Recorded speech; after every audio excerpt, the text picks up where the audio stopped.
My pleasure now to introduce the first of the main speakers, Dr. Shanthi Robertson, Senior Research Fellow, Western Sydney University, Australia.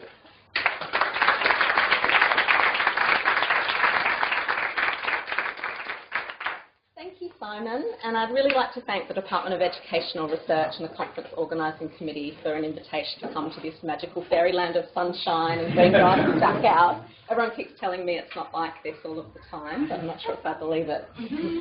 So I'm going to start with a story from one of my research participants to kick off this presentation. And this is a bit of a narrative of the mobility biography of Hyun Woo, a young woman from Korea. And she grew up in a small town in the southern region of Korea.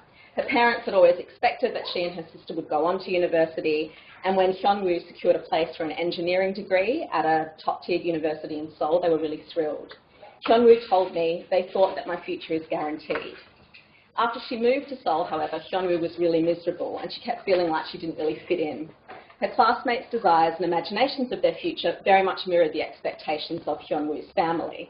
So she told me this was follow the mainstream, you have to go to university, then you have to get a job, get married before 30, kids before 30 and all of that. Hyun Woo was really just aching for something different, but she wasn't sure what that was. She left her engineering course without graduating after her first year. Her mother and father were really shocked and angry. Hyun Woo thought to herself, in that case, I'm going to go as far away as possible, so you can't say anything to me. Australia as a destination was just a pragmatic decision. A working holiday visa was relatively easy to get. At the time, the Korean won was quite strong against the Australian dollar, and more importantly, Hyun Woo told me, it was really far away from Korea and completely different. Hyun Woo arrived in Melbourne. She only had basic competency in English in 2006. She checked into a backpacker hostel and started to explore the city. She just thought she would give it about 6 months and then try and decide what she wanted to do next with her life. Hyun Woo ended up staying on in Melbourne by transitioning from the working holiday visa to an international student visa to do a course in social welfare in the vocational education system, which is known in Australia as TAFE, Tertiary and Further Education. That's right, isn't it, Therese? At the moment. Yeah. Her parents, who'd been really hoping that the trip to Australia would be brief and that she would kind of come to her senses and return to Korea and to her engineering degree, were really appalled. Hyun Woo explained that working in social services doesn't have a lot of legitimacy in Korea, especially in the kind of middle-class family she was from. Her parents told her that she was wasting her brain and sending herself down to the bottom of the list. After a bit of persuasion, though, they agreed to pay the fees for the TAFE course, while Hyun Woo got a waitressing job to finance her living costs. She finished her training and moved on to a temporary graduate visa. These visas allow international students to work in Australia for between 18 months and 4 years after graduation. She transitioned through various volunteer roles to part-time and eventually full-time work in the social welfare sector. She knew that if she was going to progress her career, she would need Australian permanent residency, which comes up a lot in this talk, and I'll refer to it from now on as PR, which is how participants refer to it. Hyun Woo also thought she might want to return to do further study, and that's something she couldn't do on a graduate visa without enrolling again as an international student and paying costly fees. So permanent residency was just going to give her more options. She wasn't sure that she necessarily wanted to settle in Australia yet. While she was waiting for her PR application to be processed, she was on a bridging visa and life kind of went on. She signed up on a whim for a scuba diving course at a local dive centre, and this became a really key new passion for her and a big part of her social world. She met her partner, Peter, who she described to me as a typical white Australian through the diving community. Yet despite a new hobby, community and a relationship, she told me that the 3 years she spent waiting for her PR application really dragged. Although she was pretty confident it would be successful, she was really frustrated because as a temporary migrant on a bridging visa, she was refused services, particularly services that involved debts and contracts, home loans, or even contracts for a mobile phone. As a result of this kind of daily sense of insecurity, she did have some last-minute doubts and started wondering if she should withdraw her application and go back to Korea. But she continued to wait, kind of ambivalently committed to a future in Australia, but with a sense of her present as somewhat suspended. In 2013, 3 years after submitting her application and 7 years after she first arrived in Australia, Hyun Woo received her PR. It's likely that her application took such a long time because of the way the Australian immigration system sort of works with processing queues, Because her occupation as a welfare worker is classified as in demand, we have a skill shortage in that area, but it's also at the same time classified as low priority. So that means her application could keep being indefinitely shunted to the back of the processing queue. Soon after receiving her permanent residency, Hyun-woo left the social services sector for an administration job at a dive company. Once she had secured permanent residency, she didn't have to remain in the field that had qualified her to stay. Hyun-woo had spent many of her early years in Australia avoiding return visits to Korea, much to her parents' annoyance. But once working at the dive company, she found that her bicultural and bilingual skills were put to use in managing the business's push into the Korean market. She made several business trips to Korea, and she decided to study interpreting to formalise the skills she was using at work. I met Hyun-woo for a second time shortly after she'd finished her interpreting qualification.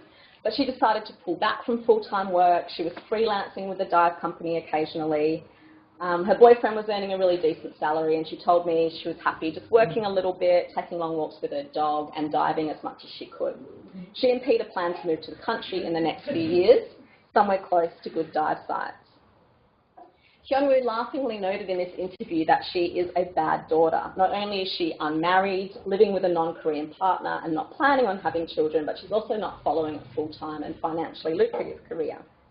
But some kernel of the filial daughter remains. She returned to Korea for her father's retirement celebrations and also to nurse her mother through cancer in 2011, even though this was at a point in time when her PR application was still pending and it could have been jeopardised by spending time outside of Australia. During her interviews, Hyun-woo moved back and forth between describing her experiences as marked by significant freedom to plot her own course in life and significant constraints. She said that the best thing about coming to Australia is that you don't have to have a set plan for life. But here is a quote from my second interview with Hyun-woo when she's thinking back to her past self, the girl who arrived in Melbourne with one backpack who wasn't thinking more than 6 months ahead. I'm not going to read the quotes out because a lot of them are really long, so I hope at the back that you can see them okay. So you can kind of see here her sort of ambivalence. You know, she says, I'm really happy now with my life here, but it's been so tough to get here. If I knew then what I know now, I'm not sure if I ever would have come. Because you have to put energy in it. You need to go through tough surroundings to get you there. So I start with Hyun-woo's story because it just highlights some of the complexities of time, temporality on the move for these young middle-class migrants in Australia today. It shows how education, career and migration timelines and timings become really intermeshed and interdependent. It shows how the temporalities of governance, like immigration processing queues, radically alter lived presence, how mobility can function as an escape from the normative biographic timelines of becoming adult, and how tensions can emerge in synchronising one's own desires and mobilities with the needs and expectations of family. So this is largely what I'm going to focus on in this talk today, what I refer to as chronomobilities. So these are the temporalities that both structure mobile lives and emerge from mobile lives. And I'm going to focus empirically on the experience of migrants very much like Hyun-woo, young and middle-class Asians working, living and studying in Australia during the first decades of the 21st century, who all arrived on temporary visas and transitioned through different visa categories to extend their stays. And in this paper I'm focusing, this is a chapter from a book that focuses on many different aspects of these migrants' lives. And in this paper, I'm focusing on their careers and their working lives. But first, I'm going to provide a little bit of background to some of the conceptual concerns of this work, an overview of this particular group of young migrants in Australia, a bit about the project as well. And then I'm going to look in depth at the data, at the temporalities of migrants' careers and working lives, and how these were reshaped by their mobility.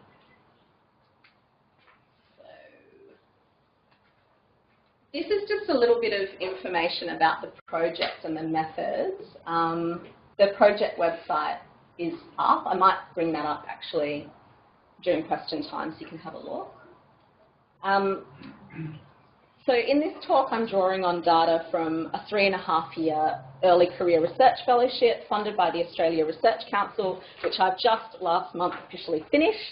This is very exciting, and this project focused on how transnational mobility reshapes lived experiences of cultural, social and embodied time for these young and middle class Asians who moved to Australia seeking educational, career and lifestyle opportunities. So in the project, I collected mostly extensive narrative interview data and also visual ethnographic material from participants, and you can see some of that on the website. So I just wanted to say a little before I move on about the connection of this work to the themes of this conference on borders and boundaries, debating the limits and possibilities of education, because it might be a bit less apparent in some of the other keynotes, and I am a total imposter because I'm not really an educational researcher, although I write a lot about international students. I'm a migration studies scholar. But the role of education in these particular migration trajectories is really, really significant. All of the participants in this study undertook formal study in Australia as part of their migration journey. Quite a lot arrived on student visas. Others, like Hyun Woo, transitioned through student visas and studied for different Australian university and vocational qualifications after they had arrived, because often these qualifications allow you to complete the criteria for permanent migration. So it's not necessarily a study about international education per se, but rather about how international education experiences become interwoven with complex mobility, pathways and aspirations, and the building of adult lives on the move. These complex connections between educational mobilities and other forms of transient and permanent migration are significant in many contexts beyond Australia. Lots of Anglophone receiving countries, including at different times the UK, although you're quite strict on this at the moment, have immigration policies in which local tertiary qualifications can become a pathway to longer stays in country. And I think as studying overseas becomes more and more a middle class rather than an elite project in Asia, the packaging together of studying and work experience in the West becomes increasingly important to middle class aspirations towards success in global labour markets. And there's quite a bit of work in the educational mobilities literature which is starting to show that the Western degree is no longer considered to be enough. Asian young people are now often seeking the combination of both education and work experiences overseas in order to feel like they're competitive in various labour markets. So I'm going to talk a little bit about the conceptual background to this study. So I've been really interested in this idea of time, and the conceptual framework I kind of developed to think this through is around what I call time regimes and time logic. So I'll just tackle the time regimes now, and I'll talk about time logics in a bit. So two regimes of time underpin these migration experiences that I'm talking about. And the first one is kind of a macro-scalar regime of global socio-temporal transformation. So this is not just to do with migrants, but it's about a broader socio-temporal order that impacts the lives of many people, especially young people, whether mobile or immobile today. So I'm trying to bring together here some kind of aspects of spatio-temporal transformation and modernity which have become, since the late 1990s, quite foundational to the contemporary sociological canon. You'll be familiar with most of them. So, you know, time-space compression, David Hardy, Anthony Giddens, time-space distanciation, social acceleration, and that idea of orientations towards risk from Giddens, but also Ulrich Beck, which positions social life as increasingly shaped by these anticipatory orientations towards futures that are very uncertain. So for me, hegemonic flexibility describes how constellations of these macro-temporal conditions, risk, acceleration, time-space compression, have come together to kind of shape individual lives.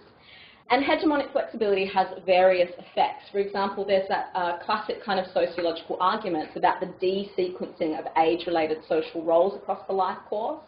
We all know that the flexibilisation of labour has kind of done away with the job for life. It's also transforming linear and immediate transitions from education to work for young people.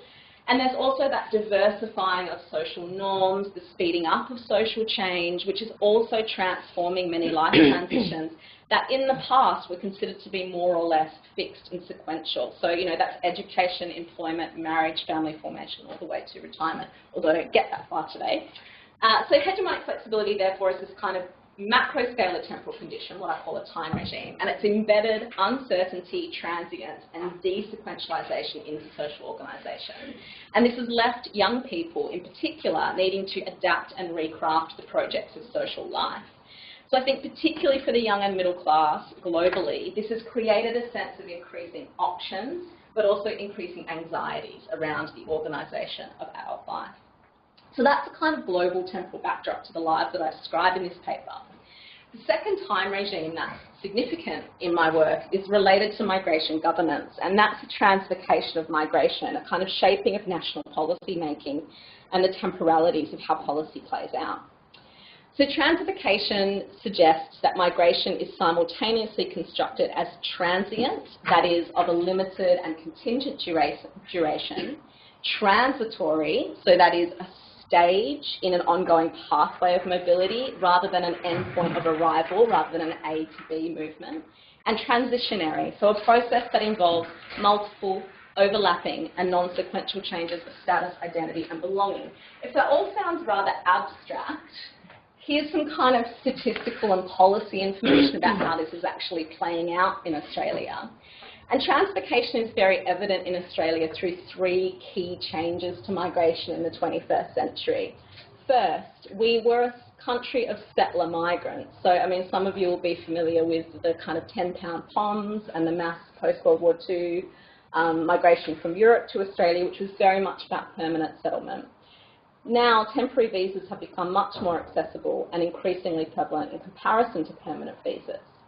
That's the first thing. The second thing is that migrants increasingly, like Hyunwoo, experience transition across legal categories, but also across other typologies of migrant mobility. So if you think about Hyunwoo, how do we categorise her? Is she a skilled migrant, an unskilled migrant? Is she a student or a labour migrant? Is she maybe a lifestyle migrant? So we can kind of see this sort of mutability of category here. And the third point with transvocation is that migration itself has become desequentialised, non-linear, and often a kind of unfinished life project. It involves varied stages, durations, multi-directional trajectories. So overall, under this time regime of transvocation, that old 20th century paradigm of permanent settlement in Australia has been replaced. But it hasn't been replaced by a sort of classic temporary migration program either. Because of these transitions between temporary categories and this kind of blurriness between temporariness and permanence, which has become very much the norm.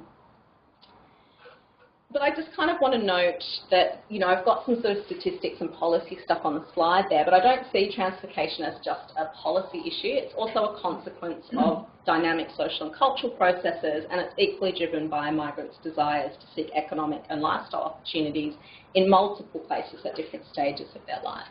And in terms of who the migrants are coming in under these pathways, it is very much young and educated Asian migrants like Hyunwoo who are particularly prominent in these new pathways of temporally heterogeneous mobility. Our visa system really favours young adults in the early stages of their working lives, so you know it's much easier to get a visa if you're in that particular age category. And there are a few things to kind of note about this group that are significant. First of all, they do belong to a generation who've come of age in a global economy where this kind of logic of flexibility is increasingly hegemonic. In addition, as part of a burgeoning middle class from rapidly industrialising or recently industrialised nations in Asia, they're also part of a generation for whom global life experience, often in the form of transient mobilities to study and work, are becoming quite culturally normative, part of middle class identity and life trajectories. Kind of also understand this group as middling migrants. And if you're familiar with the migration literature, it's the term that's most often used to describe migrants who sit in that socio-economic sense, in between the really highly disenfranchised, forced migrants, refugees, undocumented migrants, and that global highly skilled elite that can move seamlessly around the world. So that's often used to describe this middle space. I kind of understand middling mobility as a bit more multiple, as not just a signifier of a socio-economic or class positioning. When I describe the migrants in this study as middling, what I mean is that they're multiply situated in between. They're in between spaces transnationally and translocally. They sit in between these temporal categories of temporariness and permanence, in between conventional categories of migrant type, and the sense of the middle is also connected to their life stage, I suppose conventionally understood as that phase of transition to adulthood, which is of course governed through particular normative ideas of transitions through education to employment, from dependence on the natal family towards the formation of Euronuclear family.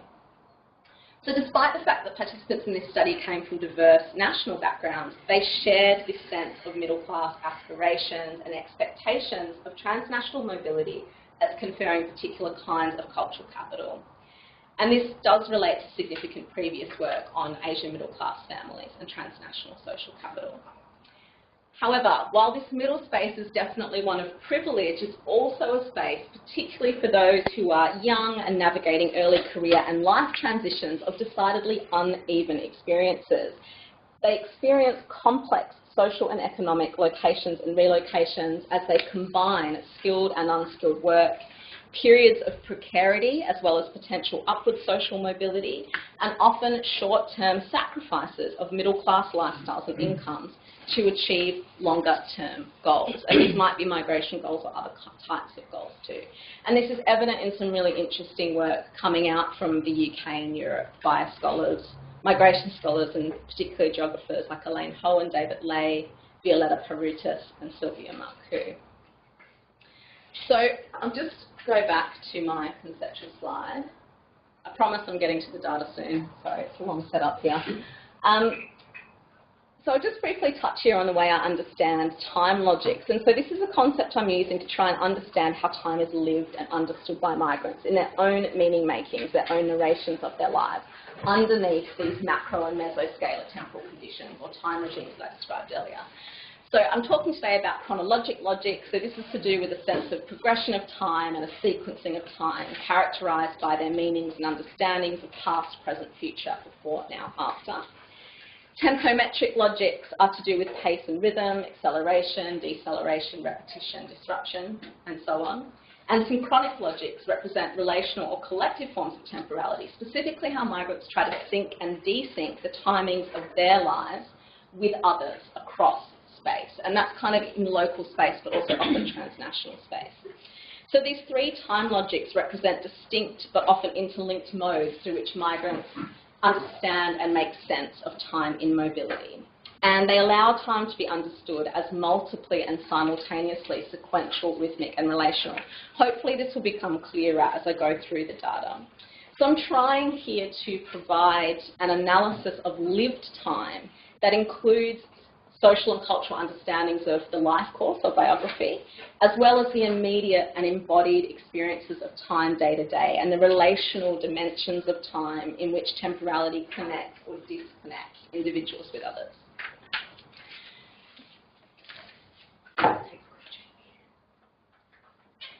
So I'm going to move on now to another migrant narrative to kind of lead into my discussion of how all of this plays out in migrants' experiences of work and career. So this is a story of a young man called Percy from Shandong province in China. He arrived in Perth in Western Australia, which also happens to be my hometown, to study gas engineering when he was 19. And this was at a time when the north of that state was in the middle of an extraction boom, including in natural gas. Percy planned to work in Australia in gas engineering with a multinational firm for a couple of years after completing his degree, then thinking he could return to China and be highly competitive for engineering jobs there.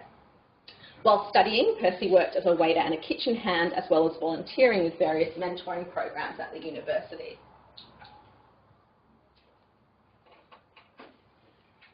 In this quote, Percy talks about a number of factors that decelerated and ultimately rerouted his graduate transitions. Can you actually see that at the back? No. Would you like me to read it? Okay. I didn't have my permanent residency back at the time I applied for my vacation work, so regretfully, without the real industry vacation work experience, it would be very difficult to go into the industry directly. We compete with local students, so they grew up here, they know everything here, so they have advantages to compete with us. Always I ask myself, what if it was 2010 or 2011 when I looked for the vacation work? Things could be totally different because I have several seniors in mining engineering. They are all native Chinese persons from China. They just come here a couple of years earlier than me to study engineering disciplines. And even before their graduations, they've secured their graduate positions within giant companies within the industry. So it's definitely a factor that the industry has been down. So Percy's talking here about a number of factors that have decelerated and ultimately rerouted his graduate transitions. He was unsuccessful in his applications for these vacation internships, and that was really a crucial step in becoming competitive for graduate positions. So he kind of sees his market disadvantage as a migrant, but also just this unfortunate economic timing, the wind down of the mining boom, as key contributions to his lack of transition to engineering work. Like Hyun-woo, Percy was eligible for one of these post-study work visas for 18 months.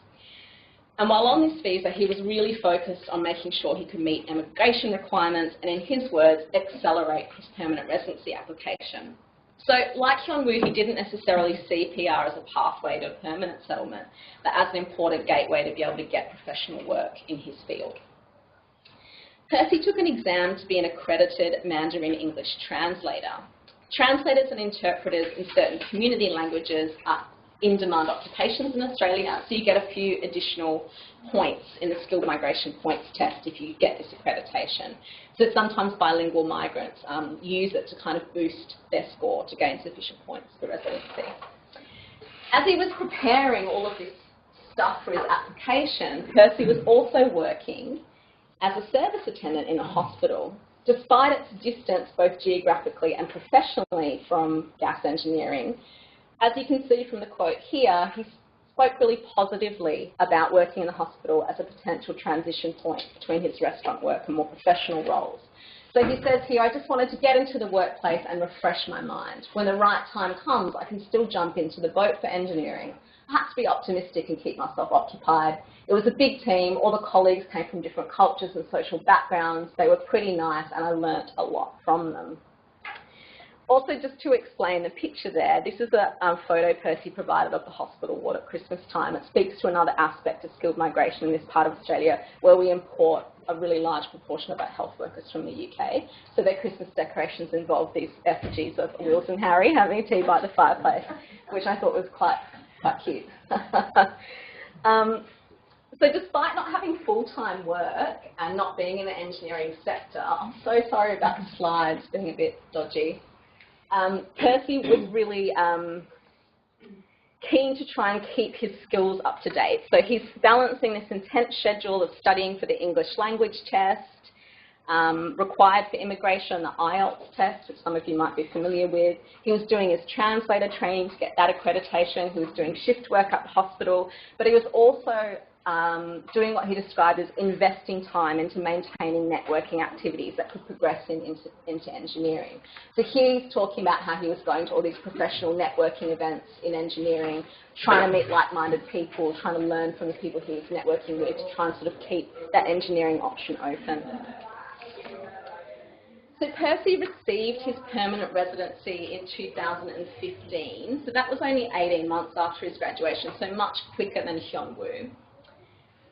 So it was only a few months after he had got the email saying he had PR that I met with Percy for the first time in Perth. And this is a quote from the first interview.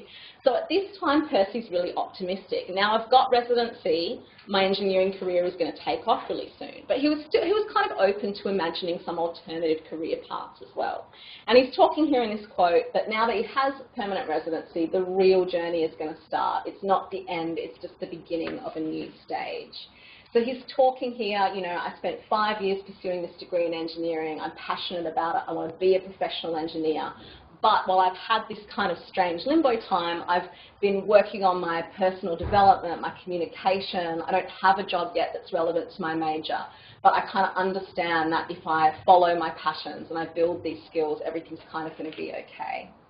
So he's talking here about diversifying his portfolio through different professional jobs, activities and events.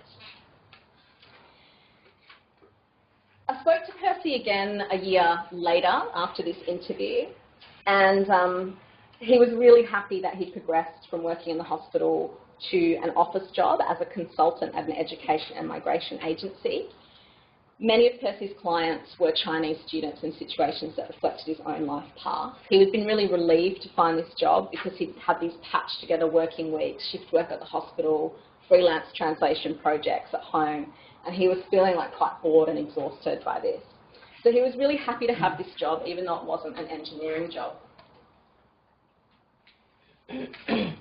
So here, Percy is describing his new schedule now that he is a migration and education consultant. He's putting in a lot of extra hours to learn the ropes in a new industry. He felt he had to be always on for clients with his mobile phone constantly on, and he was continuing to balance work with some of his ongoing volunteer commitments in the Chinese Australian community. Percy's optimism about his career had started to dim a little bit after this interview. He said he was no longer holding on to that aspiration to one day have an engineering career. He felt that he was starting again, he said, starting from zero in this new field. He noted that it had been very, very hard to find a new professional direction after he and his family had dedicated so much time and money to engineering. But he was still positive that this role would be a stepping stone that would allow him to go somewhere, even though he wasn't quite certain what that somewhere would be. So he's saying here, at this stage I have to catch up with everything as fast as possible. I'm still in the learning process. The systems in Australia are quite complicated. It's the nature of the job I'm doing right now to provide a premium service. I have to check my mobile, always on, turned on, and I'm also doing still all these extracurricular activities to occupy my spare time. Plus I've got to have a social life, catch up with friends, so I'm really busy. So as Percy's experiences show, the temporalities of working lives for these young and middling migrants are shaped in quite complex ways by their migration trajectories, including in terms of the rhythms and the structure of working days and weeks, but also in terms of how they understand and make meaning from their careers across their past, present and imagined futures. So my interlocutors in this project worked in such a wide variety of occupations and workplaces, but what their working lives had in common were those experiences of time in mobility. And I'm going to explore these experiences in a bit more detail in the remainder of this paper. As educated and mostly middle-class subjects, these migrants tend to see their engagements with the labour market via chronologic and often linear logics. That is, they imagine an orderly sequence of formal training and professional roles over time that build a unified professional trajectory and a professional identity, in other words, a career. And of course, the concept of a career as a normative outcome of engagements with the labour market is very closely tied to middle-class identity, and particularly transitions to middle-class adulthood. However, as the careers of middling migrants unfold over time and the daily sense of embodied time that such foldings engender, in reality, as Percy's case shows, very much contingent rather than linear. So this idea of contingency is an idea that I think is quite important. And the idea of contingent work is kind of significant in the literature. So it describes workers on short-term and insecure contracts, and it's often seen as a key feature of that global fragmentation and labour flexibilisation in modernity. So contingent work is often not considered to be part of a career. It's that idea of the muck job, the job that doesn't have future prospects. But I kind of use the metaphor of contingency a little bit differently in this conceptualisation of contingent career. And I use it as a chronomobile kind of a metaphor to highlight specific temporal characteristics of middling migrants' working lives under these time regimes of translocation and hegemonic flexibility. Contingency suggests that careers involve these unanticipated, unpredictable and unforeseen circumstances, and also that careers become dependent on particular events and conditions. And in the case of these migrants, these can be a variety of different factors: changes in labour markets, visa constraints, policy changes, their own transforming desires, as well as economic necessities. Contingency I also find to be quite a useful idea because it captures that in-between space of these migrants' working lives, which is in between precarity and flexibility as their careers unfold. Hyun-woo and Percy's stories both illustrate how contingency functions as a kind of vacillation between precarity and flexibility that can entail both unpredictable forces and moments of active choice, negotiation, and quite purposeful investment that are enacted by these young people to try and exert control over their futures. So for example, if we go back to Hyun-woo, temporary insecurity of both migration and work was a choice for her, which enabled a kind of active resistance to these secure and ordered transitions of a normative middle-class Korean life. Despite spending really many years with short-term and low-paid work, and also with migration insecurity, for Hyun-woo, this mobility also opened up more expansive career possibilities in relation to both different types of work and the possibility to balance work with other things that she found important in her life, like her leisure pursuits. So these periods of precarious work for middling migrants, like Percy working at the hospital, they're not wholly liminal time. So a lot of work on temporality and undocumented migrant workers talks about time as dead or frozen because they're instantly deportable. But for these kinds of migrants, precarious work times are often transitory durations that, as we've seen with Percy, contain the possibility for new futures. And they're also often framed as spaces of learning. And I think this is a very middle-class thing. Unskilled work is often described by migrants as the site for cultural learning and encounter, which has value.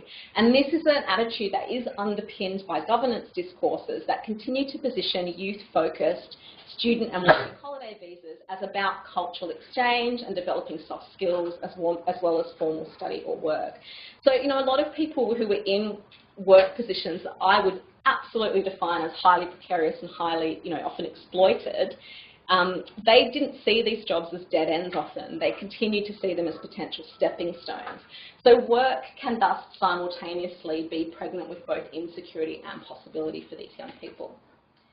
The majority of migrants had, like Percy, pictured their career before arriving in Australia as this kind of teleological pathway, linear and successive unfolding of a more or less upward sort of professional trajectory over time, particularly if they arrived as students, imagining a seamless transition from study to work. They also tended to envision a synchronicity of migration and work timelines. They expected or hoped that their qualifications and experience would progress their careers, but also provide those concurrent migration opportunities. Destinations, however, almost never matched original aspirations. Many, like Percy, became radically rerouted into different industries or remained stuck in the long term in underskilled roles. So I'm going to focus now on a few of the sort of key time logics in that daily lived experience of contingency. So first idea I want to draw on here is this idea of the indenture of the present. This refers to specific durations of time during which migrants remain suspended or contained within a particular work situation, unable to move out or forward. Often this suspension is required to get a migration outcome. So this does invoke, it's kind of a bit of a controversial term, indenture. It does invoke a colonial history in the Asia Pacific of migrant worker mobilities, including to Australia, but I'm not kind of implying that these middling migrants experience oppressions commensurate with the indentured servitude of colonial era. I'm just trying to evoke how the temporal conditions of transnational mobility structure durations of mobility and containment. And how, in particular, you know, for migrants, this chronologic imaginary involves the temporary sacrificing or the mortgaging of the present for the future. So I'm going to just look at Abigail's story here. So Abigail's from Malaysia, and she came to Australia for boarding school as a teenager and then stayed on to study commerce at university. She was always planning to go back. Her older sister had studied in Australia and gone back, but she got a boyfriend when she was studying. And so because of that relationship, she thought, well, I'll go on to the graduate visa and I'll stay so I don't have to leave. The boyfriend then broke up with her. She was kind of struggling a bit emotionally and she kind of wanted to go home but wasn't sure what she was going to do. She sort of stumbled into a job at managing rental properties at a real estate agent, and then she started a new relationship with a new man. So work didn't play much of a role in any of her decisions to stay. She didn't have any interest in pursuing real estate as a career, and she was still kind of ambivalent about whether she wanted to stay in Australia long term. But she had a family friend who just really encouraged her, look, you've got a pretty good job now, why don't you ask them for visa sponsorship? So she was going to request a 457 skill-sponsored work visa from her company. This meant she would have to remain with the company for 2 years in order to be eligible for residency. So she just applied for this visa because she really didn't want to be forced to leave her boyfriend behind when her temporary graduate visa expired. But it's really interesting what kind of happened to her at work when she requested the visa sponsorship. This is such a long quote, but I will read it out. So at this stage, I'd already kind of lined up my situation to my department manager. I was like, you know, if I was ever in this situation, would you be able to sponsor me? And he was like, of course, we'll do anything to keep you, blah, blah, blah. Anyway, the next thing you know, he receives this email from the immigration officer. And then the directors took me aside for a meeting, and they got really angry. It's pretty funny, but my direct department manager, actually, he said he knew they just wanted me to really want the visa. If I was sitting there all arrogant, oh, you don't have to sponsor me, they just wouldn't. So he leaned over and goes, start crying. And this was not an act. It was actually really sad.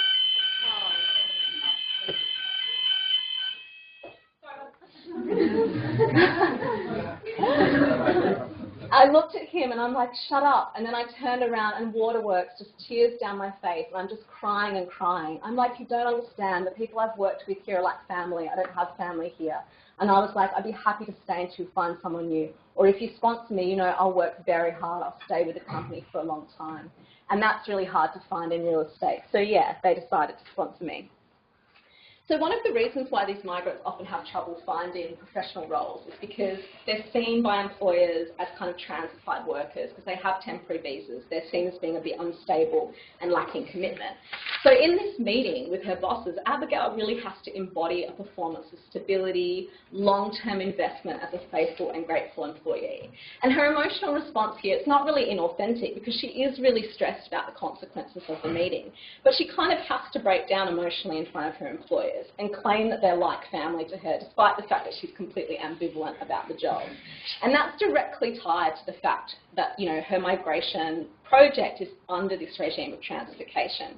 And these embodied performances of long-term commitment are not always as dramatic as Abigail's, but they are a common and daily strategy for these migrants to build trust with their employers and mitigate some of the stigma of the temporary visa.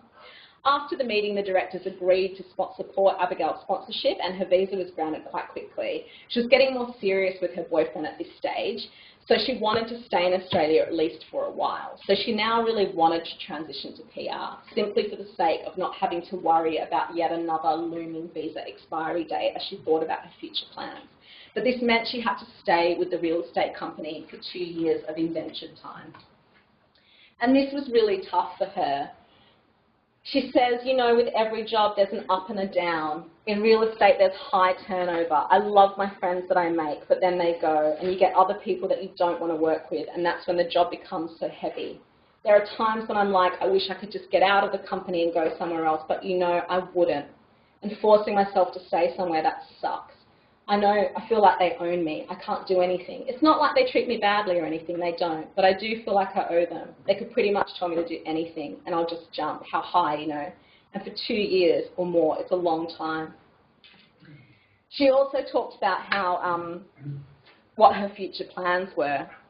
To try and finish up the year, get my permanent residency, and then I just want to take a break from working. I think having that security of being able to stay here with no job, it's just really good. I want to have a break for a while. And then I'll find a job again. Maybe I'll do my own thing. You can't take a break with these visas. You always have to be doing something. The whole time your mind's like, okay, I've got 18 months, 17 months, 10 months. So that's what life is kind of like for her day-to-day under this indenture of the present. I'm going to skip forward a little bit, because I'm running out of time. But when the present's indentured, it's not just career progression that has to be deferred from the future, but also a sense of career planning. And these relations of dependence are created by indentured presence, and these have embodied and effective consequences for workers in their dealings with their employers. They have to sync their performances at work with specific expectations of long-term commitment, and also immediate compliance. Is kind of, you say jump and I say, well, how high? So I will have to skip forward a little bit. So the other thing that happens to these migrants is that daily work time becomes really intensified. And this is often created when migrants are kind of outside standardised middle-class temporal routines of kind of the 9 to 5 schedules of local professional workers. This is because they're often doing shift work or weekend work. They often have to do a certain number of hours to meet visa requirements, and they're juggling schedules across multiple workplaces. So sometimes they feel quite segregated from the normal tempometric rhythms of daily life, and this leaves them with a disrupted kind of synchronic time logic. They become out of sync with social lives, leisure time, and family routines. And here's an illustration of this point from Seema from India.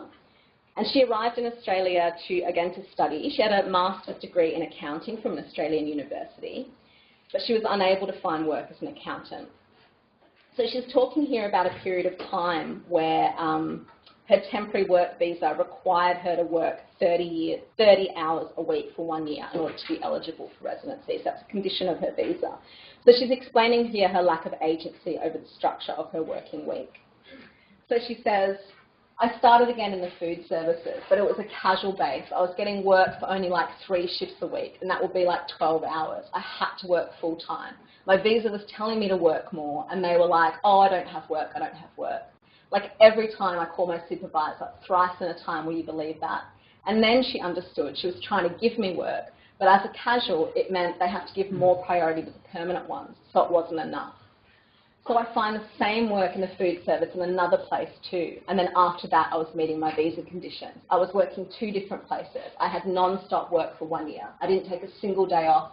It was like 6:30 to 2:30 at one place, straight from this place to another place, start work again, finish at 9:30 at night, come back home, have dinner and sleep 7 days a week, more than 70 hours in a week. Because being casual, what happens if you refuse shifts, if you refuse work, maybe the next week you will not have anything.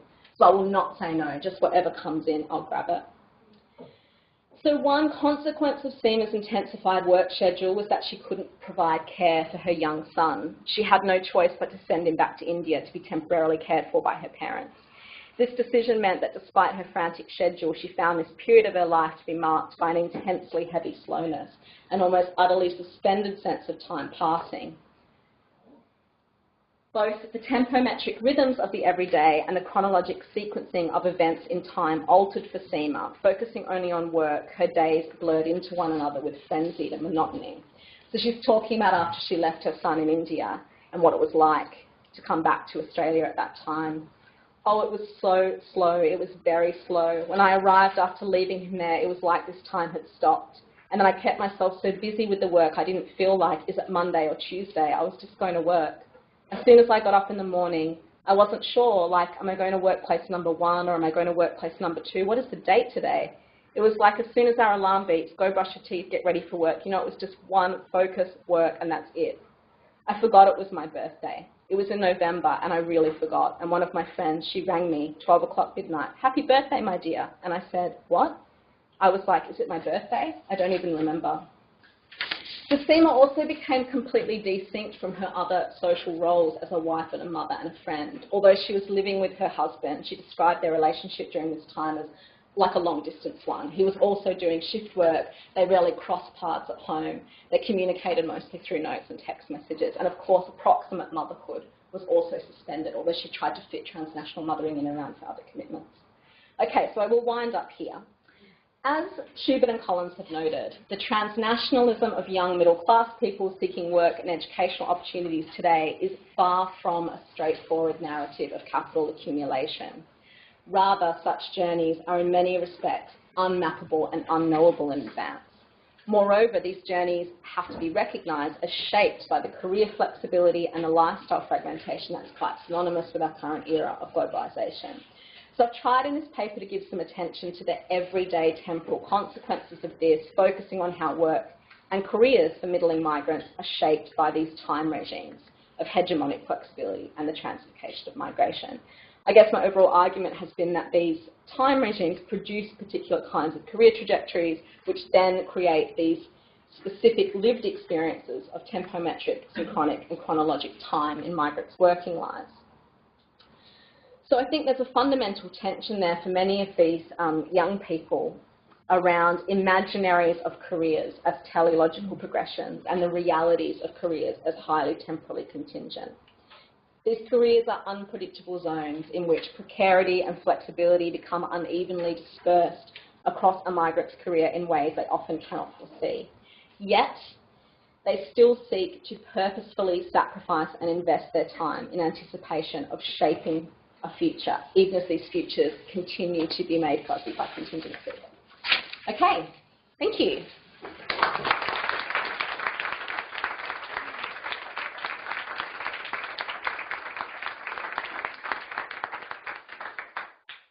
Thank you so much. That was amazing. I've got a million questions, but I'm not going to hog the question session. Right, so if you want to just raise your hand, and when I'll try and remember whose hands are raised first. At the back, you may have to speak up a lot, or may have to repeat the question because the microphone's at the front, and just for our live stream participants, just make sure. Okay, I'll repeat the questions then if they're not particularly loud. If you could just say your name and which institution or wherever you've come from today, that would be really helpful. If you want to start.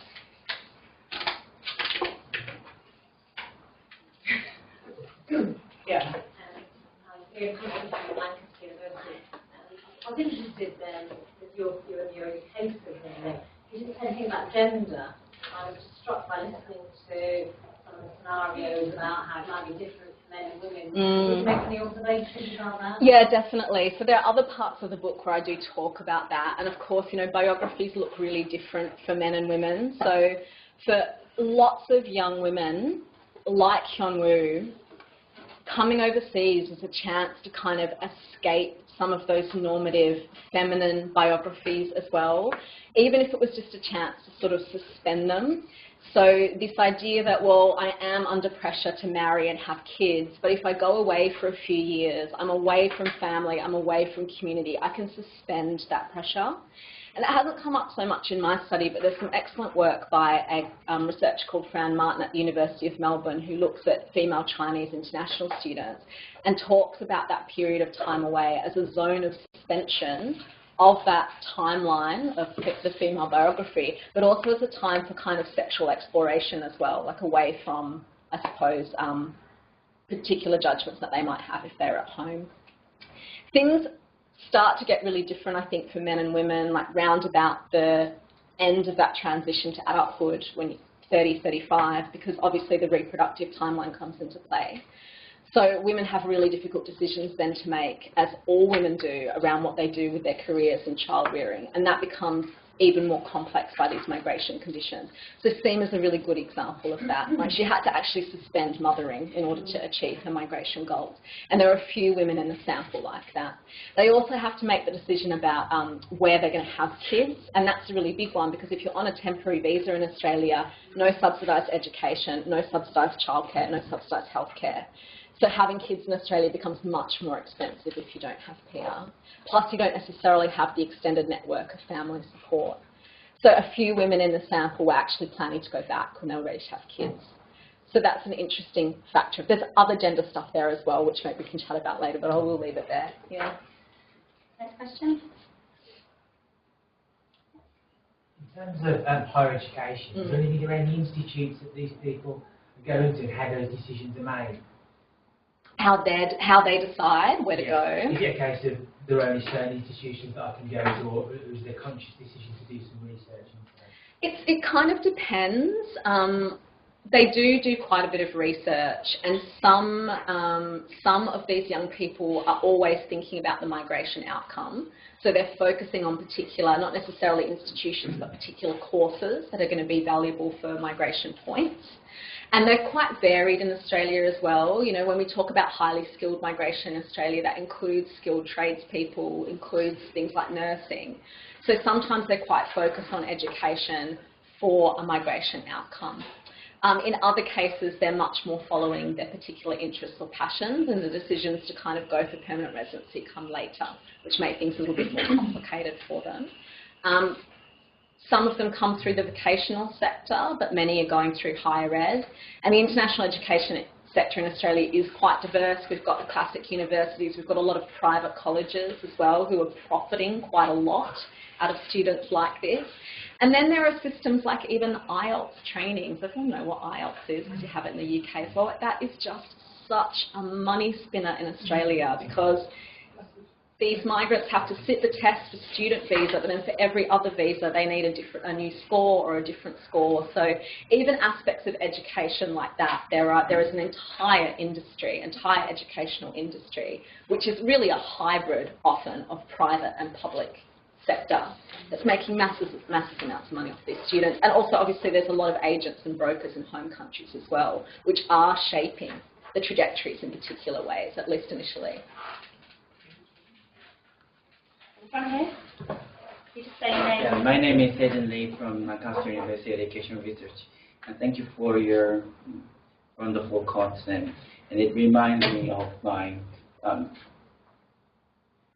time back in Korea, and because I had to take the risk to be here to study or to continue my professional journey, so it was really impressive. Thank you.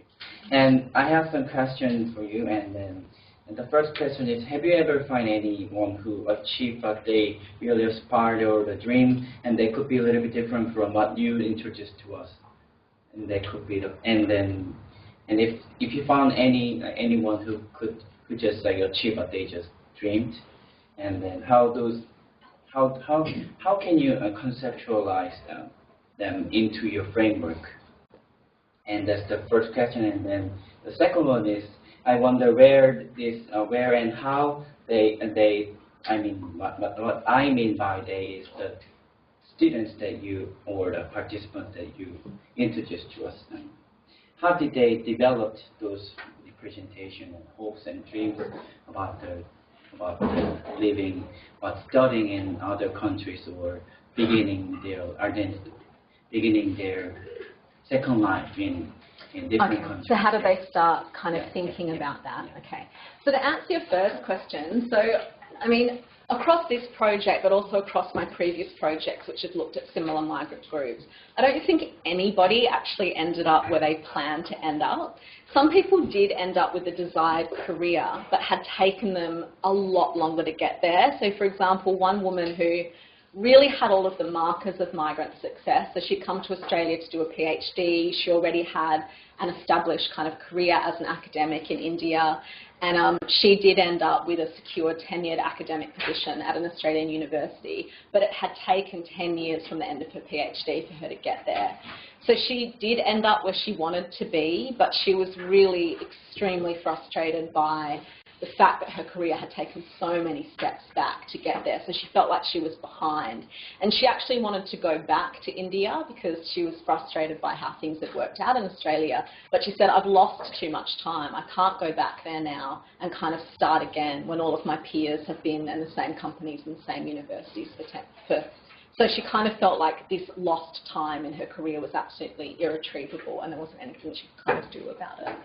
So, I mean, some people, this is not to say everybody was unhappy with where they ended up. A lot of people were very happy and very satisfied with the lives and careers that they built, but it was very rarely what they had expected. Your second question in how people start kind of thinking about and imagining international education, I think in a lot of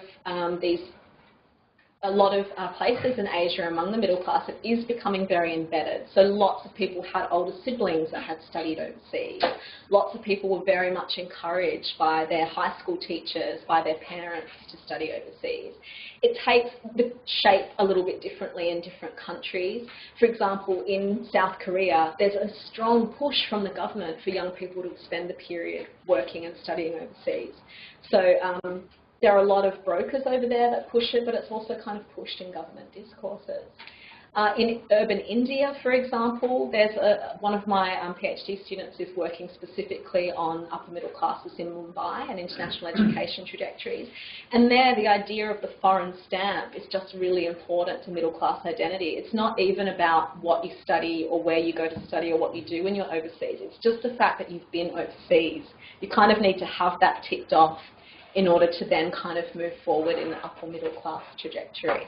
So there's a real complexity into how these kind of desires are sort of shaped, I think. But also I think in the context of Australia, I think the sort of tourist imagination links in with that as well. Like lots of people say, well, yeah, you know, I wanted to come to Australia to do this particular degree, but also I wanted to learn to surf and I wanted to see a kangaroo. So I think different destinations sometimes have those leisure mobilities embedded into it, right? Yeah.